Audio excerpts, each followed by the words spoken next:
Rare photos you probably never seen before. Raising the flag on Iwo Jima, 1945.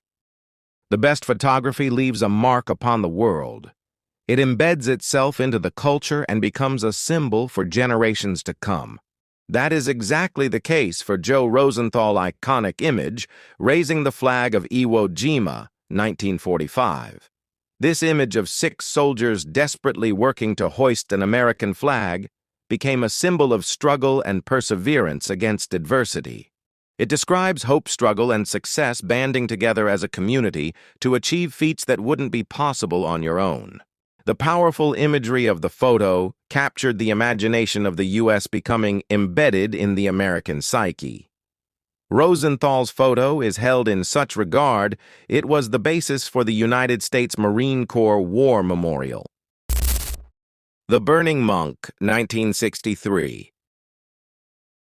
The Vietnam War was a turning point in photojournalism called the First Television War. The media were able to show uncensored and unbiased coverage of the conflict in Vietnam. As such, Western audiences were exposed to some of the most emotional and confronting images of war ever seen. One of the most iconic of these was The Burning Monk by Michael Brown. This photo depicted one of the first acts of self-immolation by a Vietnamese monk. An act of extreme protest against the U.S.-backed Vietnamese government, a photo defined by juxtaposition. The frenetic energy of the surrounding scene is contrasted by the absolute calm of the flaming monk. The disjunct presented by a flaming man in total calm creates an image that is shocking and arresting in equal measure. Abdul Latif Al-Moftaji, 2016. Cairns-based photographer Brian Cassie has focused much of his career on capturing the lives of people across the oceanic region, highlighting stories of grief, struggle, and resilience in countries like Papua New Guinea, Indonesia, Thailand, Myanmar, and Australia. His work explores how individuals and communities respond to conflict and change. One such story is that of Iraqi asylum seeker Abdul Latif Al-Moftaji, who was just 17 when Australia incarcerated him on Manus Island in 2012. Later, he was allowed to work in the city of Lo PNG, where he faced violence from locals, received little pay, and feared constantly for his life.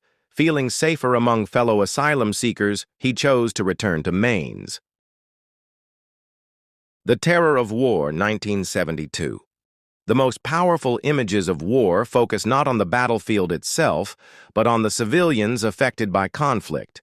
Perhaps the most well-known image of this is Nick UT's 1972 photograph, The Terror of War, in it. UT documents a group of people running away from a napalm strike in the center. A naked 9-year-old girl stands screaming from the pain of the burns. This image was incredibly shocking. A young girl who had no relation to the conflict was being murdered by it. More shocking was that UT's photograph was documenting an event caused by the U.S. It struck and confronted North American audiences, causing many to rethink their perceptions of the United States foreign policy and highlighting the extremes of the catastrophe at hand. Panama, 1989. The work of Ron Haviv has left an indelible mark on the history of photojournalism.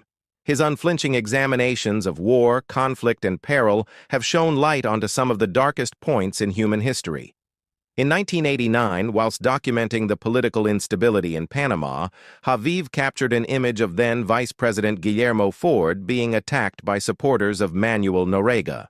The graphic image shows Ford, covered in blood, as he attempts to evade the blade being swung at him. The image was published on the cover of Newsweek around the world, shocking global audiences. Indeed, it was so extreme that then U.S. President Bush cited it as one of the reasons for the later 1989 invasion of Panama by the United States of America. A Weapon for the Maestros, Chicago, 1927. A city of jazz, gangsters, and hidden weapons. In this photo, Captain John Steege of the Chicago Police Department is holding an ordinary violin case, but inside, tucked among the strings and wood, is a Thompson machine gun. This was no movie prop. It was a real weapon used by real criminals during the height of the Prohibition era. See, back then, mob wars erupted across the city. Al Capone and his gang ruled the streets with fear and firepower. Smuggling a Tommy gun openly was too risky, so they got creative.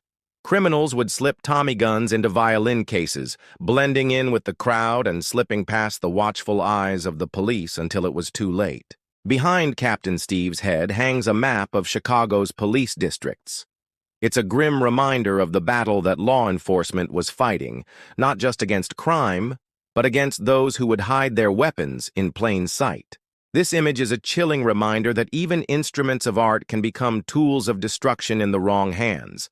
A violin case, elegant on the outside, lethal on the inside.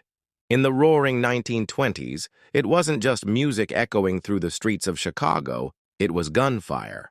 On August 23, 1989, nearly 2 million people from 3 different countries joined hands to form a 600-kilometer human chain. They stood together in peaceful protest, telling the world they wanted freedom.